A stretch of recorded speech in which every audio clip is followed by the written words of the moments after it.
folks, Eric and Sadie here, Compass CEO, CFO. Thanks again for joining the masses that tune in dedicatedly, that wait for these vlogs to drop. We're thrilled to have you with us.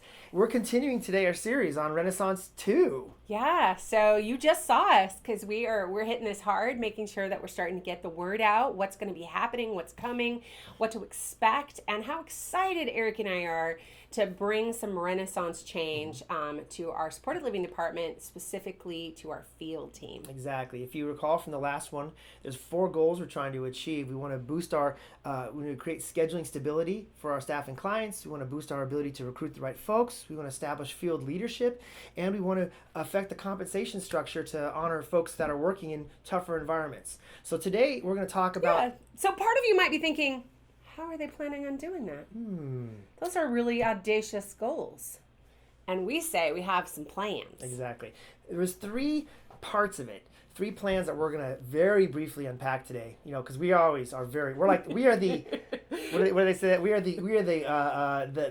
are scions of brevity. No word shall go unwasted. No, heck, no word shall go unused in our vlog, baby. But anyway, so we're going to talk about 3 things that we're going to do that are going to have a real effect on our schedules and on our staffing and on our clients. And the first one that we're going to talk about is what we're calling ideal schedules. All right. So we want to build them and then they will come. That's right. So one of the things that we want to do with ideal schedules is there are different situations, right? There's individuals that attend day program. There's individuals who live with a roommate. There's individuals with lots of IHSS, and there's individuals with no IHSS. And there's all kinds of there's individuals who are not with us on weekends because they stay with their family. There are so many circumstances. But you know what we don't have is an architect. We've never hired the architect for our schedules. We're doing that. So we're doing that. So we're putting together what would be the ideal schedule, the ideal situation in each of these scenarios. And so we've come up with 12 different scenarios that we have inside of our organization. And now we're going through the process of just saying, okay, if we were to have the ideal schedule, so if we were going to have, a lead staff in the home, where would they be? If we were going to have a secondary staff or a tertiary staff, where would they be? Ooh, what would tertiary. I know, good word, right? Where would they be? What would their schedule be? How would we recruit for them? What would we look for? And so we've been building those. We're putting those together in our laboratory or in our architect firm or whatever you want to call it. We've been putting those together and we're going to be rolling those out. We're going to first make sure that all our leaders understand each of the ideal schedules, understand what we're going for, and then we're going to start the arduous and long process of getting there. It's not going to be overnight. We have some situations that are already practically ideal, but then we have lots of situations that are less than ideal. Exactly. One of the key components of the ideal schedules is IHSS. As you know, our regulations require us to use all the IHSS hours that the state of California will provide before SLS turns on. And IHSS is its own employer, but we still have to work with our clients to maximize it.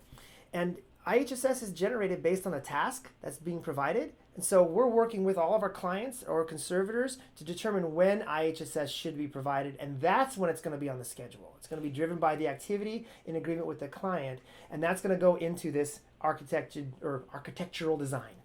Yeah. So that is ideal schedules, and you'll hear more about that coming up. Our second thing is, everyone knows in our organization, we've always had a bend towards training. We love training. We love the opportunity for people to learn about our profession. This is a professional job we do, helping people with disabilities, and we want to make sure people have all the adequate and necessary training to do their job well. But what we've discovered is that we probably need to make sure that we have 1, 2, and 3 in the LG position, because there are different types of people that have different skills coming to our organization, and then we have different trainings we need to provide. We need to provide certain health trainings for certain individuals, and then we need to have training geared towards behavioral management in other situations. So we are going to do a major revamp of our training process as well as our job descriptions to make sure that people can come into our organization and go into the right job for them and then get the right kind of training for them. We're going to have very personalized training for each and every one of our positions.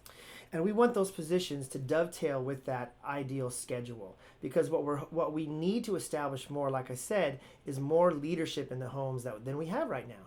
So those positions at Life Guide 1, 2, or 3, the higher the number, the more responsibility, the more leadership, and truthfully, the more hours that person is going to work. So that's going to be something we're really excited about, and we believe that's going to have a powerful impact on the quality of service that our clients receive and on the stability of the schedules. It is also going to mean that we can hire people with more experience and bring them in at different levels in our organization. Previously, you could only start out as an LG1. There was no other option for you. But now, as we've kind of been doing this for a while, we realize individuals with 20 and 25 years of experience want to come work for us. And we should be able to welcome them into our organization at a different level. So they can now come in as an LG2 or an LG3 based on their experience. Absolutely. They come as leaders. We want to let them be leaders from get-go. Everybody will still get all the training required, but they can start as leadership. You don't have to start at the bottom of the ladder. So that'll be something that I think people are going to be very attracted to. The last thing we want to do is we want to, as I said before, one of the things that we want to do is acknowledge folks who work with more challenging clients and acknowledge them in real tangible ways. So we're going to turn on what we're calling a household bonus structure.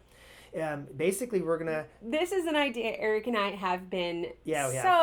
We've been waiting to be able to do something like this for probably like 5 years. And one of the things I want to give a shout out to is our fiscal department. One of the reasons why we can do this now is we've increased the leadership and the strength of our fiscal department, and they can manage this now.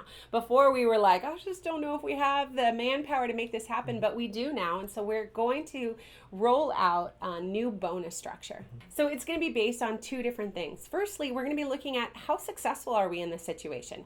We're going to be outlining that success rate, and there'll be much more to come about that.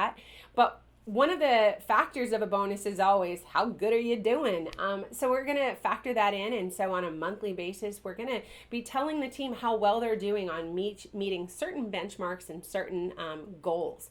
The other thing that's going to be based on is the challenge of the individual. How challenging is that client to work with? Because that makes those goals that much more challenging sometimes to achieve. So those two things together will determine the bonus structure for that household. Exactly. So there'll be a monthly cash bonus that's going to hit on people's checks based on the challenge level of the client or the household, if there's more than one client, and on how well the staff in the home achieved the goals. And I'll be honest, they won't be easy. They won't be easy goals to achieve, but they're going to be crucial for stability of the client and longevity of the company. Now, we understand in social work, our work is never done. We're never going to achieve every goal we set out for ourselves. It's social work. But this will give us an opportunity to really acknowledge and reward individuals that are giving their very best and doing their best to achieve the goals set before them. All right, well, that's it. Those are the 4 things we're trying to accomplish. We're pretty darn excited about it. And those are 3 of the new steps that we're going to roll out. You're going to be hearing a lot more details about that, especially staff. There will be in the weeks to come, because this video is going to drop sometime mid-October, and you'll start hearing communication from your managers here in the days and weeks to come. These changes will be turned on in the new year, but not all at once. So we will be rolling them out over time to make sure that the transition is smooth and nobody feels like they're left behind. All right.